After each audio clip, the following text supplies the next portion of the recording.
کسی نے کہا خدا بھول چکا ہے، زندگی آزمائش بن گئی ہے، دعائیں قبول نہیں ہوتی۔ پوچھا گیا نماز فجر پڑھتے ہو؟ تو بولا آنکھ نہیں کھلتی۔ السلام علیکم۔ ویڈیو شروع کرنے سے پہلے آپ سے چھوٹی سی ریکویسٹ ہے، اپنے ہیڈ فونز لگا لیں اور ساتھ ہی ویڈیو کو لائک کر دیں۔ سنو، وہ جس کا نام الخالق ہے یعنی پیدا کرنے والا، پھر وہ اپنی مخلوق سے بے خبر کیسے ہو سکتا ہے؟ وہ تمہیں تنہا تڑپتا ہوا کبھی نہیں چھوڑتا، وہ ہر لمحے تمہارے ساتھ ہوتا، دکھ میں بھی اور سکھ میں بھی، چاہے تم تنہا ہو یا پھر ہجوم دنیا میں گم۔ وہ تم سے 70 ماؤں سے زیادہ محبت کرتا ہے، اور کوئی بھی ماں اپنے بچے کو دوسروں کے حوالے کر کے بے فکر نہیں ہو جاتی، بلکہ وہ اس کی ڈھال بن کر کھڑی رہتی ہے تاکہ زمانے کی تنگ و تیز ہوائیں اس کے بچے کی رفتار کو سست نہ کر دے یا پھر اسے لڑکھڑانے پر مجبور نہ کر دے۔ اور وہ جس کا وعدہ ہے کہ بے شک وہ بھولنے والا نہیں ہے، تو پھر وہ تمہیں کیسے اندھیروں میں اجالوں کا پتہ نہ دے؟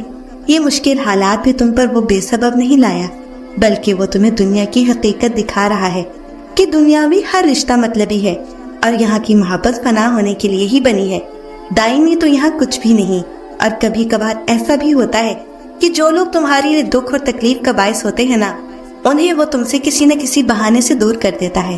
وہ تمہیں مسلسل تکلیف سے نجات دلانے کے لیے عارضی غم میں مبتلا کر دیتا ہے، اس لیے کہ وہ اپنے بندے کو کبھی بھی مسلسل تکلیف میں مبتلا نہیں رکھتا، لیکن تم اس کی حکمتوں کو کبھی سمجھ ہی نہیں سکتے اور نہ سمجھنے کی کوشش کرتے ہو۔ تبھی تو بے دھڑک ہو کر اس کی مصلحتوں پر سوال اٹھانے لگ جاتے ہو کہ ایسا کیوں ویسا کیوں، حالانکہ سب تمہاری ہی بہتری کے لیے ہوتا ہے۔ جب تم گناہ کرتے جاتے ہو نا، تو رفتہ رفتہ ایک ایسی دلدل میں دھستے جاتے ہو جہاں تمہیں سکون میسر نہیں ہوتا ہے، اور جب تم اپنے کیے پر شرمندہ نہیں ہوتے ہو اور توبہ نہیں کرتے ہو تو تمہارا ضمیر گہری نیند سو جاتا ہے، تم اپنے نفس کے غلام بن جاتے ہو، پھر تم وہ سب کچھ کرتے ہو جو تمہارا نفس اپنی تسکین کے لیے تم سے کرواتا ہے۔ لیکن یہ بھی ایک حقیقت ہے، ہر دنیاوی لذت کی انتہا بیزاری ہے۔ تم جتنے مرضی خطا کار کیوں نہ ہو، تم پر یہ وقت ضرور آتا ہے جب تمہارے گناہوں سے زخمی تمہاری روح چیختی ہے اور تمہیں سیدھے راہ پر چلنے کی تلقین کرتی ہے، اور تب تکلیف کی اس انتہا پر تمہارا مردہ اور گناہ سے بیزار دل تڑپ اٹھتا ہے۔ بس تم اس ایک لمحے کو اپنے ضمیر کی سن لینا اور اس کی آواز کو خود پر حاوی کر لینا، پھر جب تم ندامت کے ساتھ اپنے رب کو پکارو گے تو وہ رحمان تمہیں معاف کر دے گا اور تمہارے دل میں نور بھر دے گا۔ ایک اور بات کا خیال رکھنا کہ تمہیں گناہ کا راستہ چھوڑنے سے سکون تو بہت ملے گا، لیکن جب تم اپنے نفس سے بغاوت کرو گے تو تمہارے اندر اضطراب جنم لے لے گا۔ تمہارا نفس تمہیں بار بار گناہ پر مجبور کرے گا، لیکن تم اپنے رب کی رسی کو مضبوطی سے تھامے رکھنا اور غلط راستے پر مت چلنا۔ یاد رکھنا، نفس سے جنگ بہت لمبی ہے، یہ تو تمہاری آخری سانس تک چلنی ہے۔ جب لگے کہ تھک رہے ہو تو اپنے رب سے مدد مانگنا اور حوصلہ رکھنا۔ اگر تم ثابت قدم رہے تو ضرور اپنے نفس کو زیر کر لو گے، اور جو سکون تمہیں ملے گا نا، وہ کسی شے میں نہیں ہے۔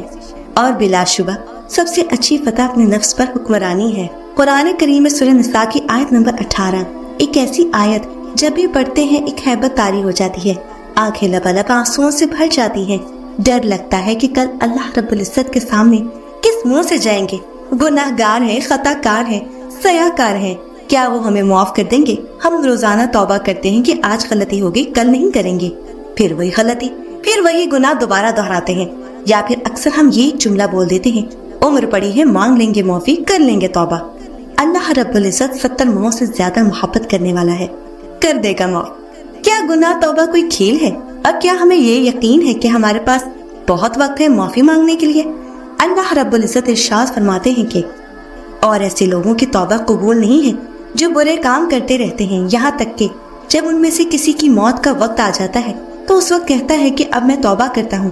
اور اسی طرح ان لوگوں کی توبہ بھی قبول نہیں ہے جو کفر کی حالت میں مرتے ہیں، ان کے لیے ہم نے دردناک عذاب تیار کیا ہے۔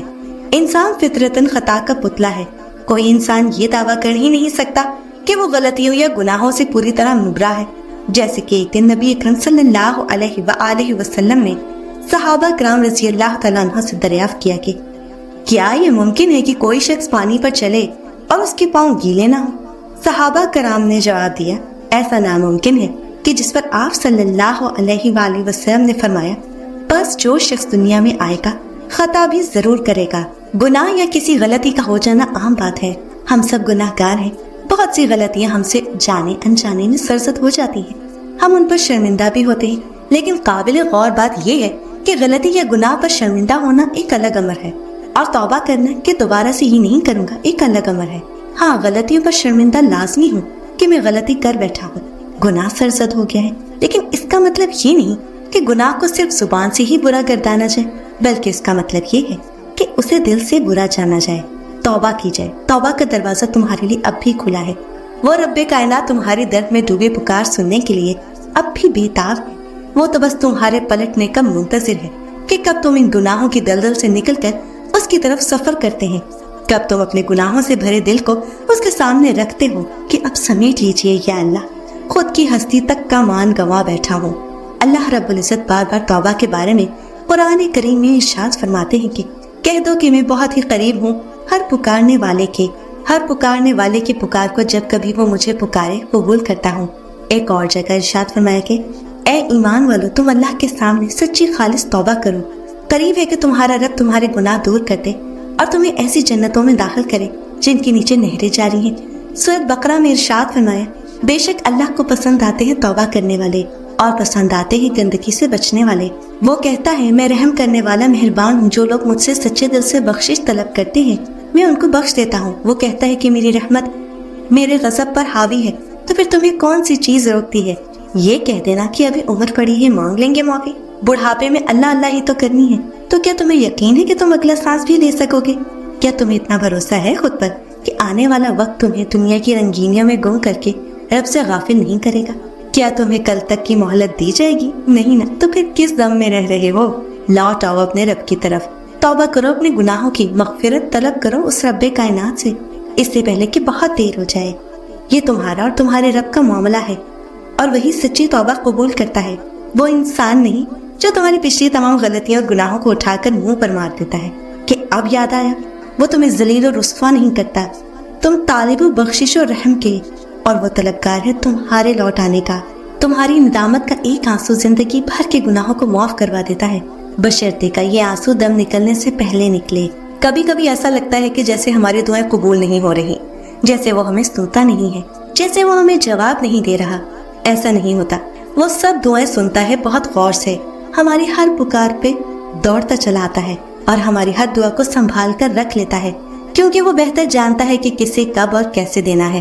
اس لیے پریشان نہ ہو، ایک دن وہ تمہیں سب دے گا جس کے لیے تم نے سارے راستے چھوڑے اور اس کے راستے پہ چلے۔ قرآن پاک میں اللہ فرماتا ہے کہ دعا میں اتنی طاقت ہے کہ یہ پہاڑوں کو بھی اپنی جگہ سے سرکا سکتی ہے، دعا نصیب بدل سکتی ہے، جو چھن گیا ہو وہ واپس لوٹا سکتی ہے، دعا چاند کو 2 ٹکڑوں میں تقسیم کر سکتی ہے، دعا سمندر کو 2 حصوں میں تقسیم کر سکتی ہے، دعا آگ کو ٹھنڈا کر سکتی ہے، دعا غم کو مسکراہٹ میں بدل سکتی ہے، دعا تقدیر کے ہر پنے ہر لفظ کو بدل سکتی ہے جس سے تم راضی نہیں ہو اور مانگ رہے ہو۔ دعا وہ طاقت رکھتی ہے جو منانے کی خاصیت رکھتی ہے، دعا وہ کر سکتی ہے جو انسانی عقل کے گمان میں بھی نہیں۔ اے اللہ، جو میرے لیے بہتر ہے مجھے وہ عطا فرما۔ میں انسان ہوں، میری خواہشات زیادہ ہیں، میری کمزوریاں بھی میرے ساتھ ہیں، بے شک تو رحمان رحیم ہے۔ مجھے وہ عطا فرما جو میرے لیے اور میرے ارد گرد عزیز و قارب کے لیے بہتر ہو اور اس میں تیری رحمت شامل ہو۔ آمین۔